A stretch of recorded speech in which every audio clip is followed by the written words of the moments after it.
Hello दोस्तों। वो कौन सा मुल्क है जहाँ सबसे ज़्यादा ज़लज़ले आते हैं? जवाब है जापान। वो कौन सा जानवर है जो लोहे की कीलें भी हज़म कर सकता है? जवाब है मगरमच्छ, क्रोकोडाइल। वो कौन सा मुल्क है जिसमें एक सांप भी नहीं पाया जाता? आंसर है न्यूज़ीलैंड। स्वात को कब पाकिस्तान में शामिल किया गया? आंसर है 1969 को।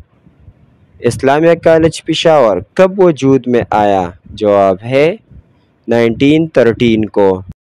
क्लिफ्टन बीच कहाँ पर वाक़ है? जवाब है कराची।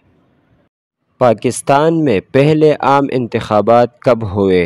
आंसर है 1970 को। पाकिस्तान की सबसे बड़ी सनत कौन सी है? आंसर है टेक्सटाइल की सनत। ऑरेंज रिवर किस मुल्क में वाक़ है? इसका जवाब है साउथ अफ्रीका।